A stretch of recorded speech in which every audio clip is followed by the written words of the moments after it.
Donald Trump के दूसरे कार्यकाल में वैश्विक व्यापार नीति ने जिस आक्रामक मोड़ को लिया है वो अमेरिका के आर्थिक और कूटनीतिक सोच में एक गहरे बदलाव का प्रतीक है। एक और ट्रंप प्रशासन विदेशी वस्तुओं पर औसतन 18.3% का टैरिफ लागू कर चुका है, जो पिछले 100 वर्षों का सबसे ऊंचा आंकड़ा है। वहीं दूसरी ओर ये कदम वैश्विक अर्थव्यवस्था को मंदी की ओर धकेलने वाला साबित हो सकता है। ये टैरिफ 1909 के 21% के रिकॉर्ड स्तर के बेहद करीब है और इससे स्पष्ट है कि अमेरिका अब एक बार फिर प्रोटेक्शनिज्म की नीति को अपनाने की दिशा में अग्रसर है।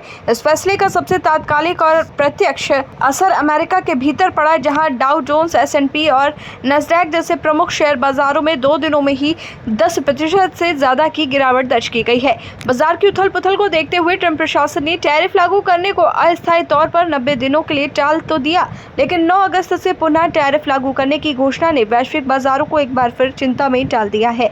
दैनिक भास्कर वेबसाइट में प्रकाशित एक रिपोर्ट में कहा गया है कि येल यूनिवर्सिटी के बजट लैब के अनुसार बढ़े हुए टैरिफ के कारण हर अमेरिकी परिवार को इस साल औसतन $2400 यानी लगभग 2 लाख रुपए अतिरिक्त खर्च करने होंगे। पहले जो सामान $100 में मिलता था अब वही $118.3 में मिलेगा। खासतौर पर स्टील और एल्यूमिनियम से बने उत्पादों जैसे रेफ्रिजरेटर, वॉशिंग मशीन की कीमतों में भी वृद्धि होगी, जिससे आम उपभोक्ताओं की जेब पर सीधा असर पड़ेगा। टैरिफ का असर केवल घरेलू बाजार तक सीमित नहीं है। बजट लैब का अनुमान है कि अमेरिका की GDP में 0.5% की गिरावट भी आ सकती है, जो $28 मिलियन की अर्थव्यवस्था के लिए $140 बिलियन यानी लगभग 11.6 लाख करोड़ रुपए के नुकसान के बराबर है। टैक्स फाउंडेशन की रिपोर्ट भी इस बात की पुष्टि करती है कि महंगाई सिर्फ गैर जरूरी वस्तुओं तक नहीं, बल्कि खाने पीने की चीजों जैसे केला, कॉफी, मछली, बियर, शराब तक पहुंचेगी। जब चीजें महंगी होंगी तो मांग घटेगी और मांग घटेगी तो उत्पादन कम होगा। इसका सीधा असर नौकरियों पर पड़ेगा। इसका प्रमाण जुलाई के रोजगार आंकड़ों से मिलता है, जहां 1.9 लाख नौकरियों की उम्मीद थी, लेकिन सिर्फ 73,000 नई नौकरियां जुड़ी। मई और जून में औसतन सिर्फ 35,000 प्रति महीने नौकरियां ही आई, जो 2010 के बाद का सबसे निचला स्तर है। इस गिरावट से बौखलाए ट्रंप ने 1 अगस्त को ब्यूरो ऑफ लेबर स्टैटिस्टिक्स की कमिश्नर एरिका मैकएंटरफर को बर्खास्त कर दिया, यह आरोप लगाते हुए कि रिपोर्ट में राजनीतिक मकसद से हेरफेर की गई है। ये कदम न सिर्फ प्रशासनिक प्रक्रिया की पारदर्शिता पर सवाल खड़ा करता है, बल्कि इसे राजनीतिक दखलंदाजी के रूप में भी देखा जा रहा है। टैरिफ वॉर के वैश्विक प्रभाव भी गहरे हैं। जब अमेरिका जैसे शक्तिशाली देश टैरिफ लगाता है तो बाकी देश जवाबी टैरिफ के लिए विवश हो जाते हैं।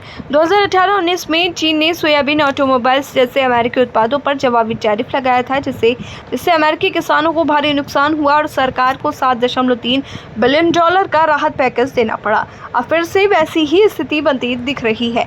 अंतर्राष्ट्रीय एजेंसियों की चेतावनियां भी लगातार आ रही हैं। IMF की अप्रैल रिपोर्ट के मुताबिक यदि टैरिफ वॉर और गहराता है तो 2025 में वैश्विक विकास दर 3.3 से घटकर 3.0% हो सकती है। OECD ने भी जून में आगाह किया कि ट्रंप की टैरिफ नीतियों से यूरोप, एशिया, विशेषकर चीन, भारत, कनाडा, इटली, आयरलैंड जैसे देशों की अर्थव्यवस्थाएं भी प्रभावित होंगी। इससे वैश्विक स्तर पर एक संवेद आर्थिक मंदी की आशंका है। इस आर्थिक नीति का राजनयिक असर भी बेहद गंभीर है। अमेरिका के पारंपरिक सहयोगी कनाडा, जापान, दक्षिण कोरिया, फ्रांस अब ट्रंप की नीतियों से असहज महसूस कर रहे हैं और अपने संबंधों की पुनर्समीक्षा कर रहे हैं। जापान, जिसने अमेरिका को खुश करने के लिए रक्षा बजट तक बढ़ाया, अंततः इतने दबाव में आ गया कि उसने जुलाई में अमेरिका जापान के विदेश और रक्षा मंत्रियों की बैठक रद्द कर दी।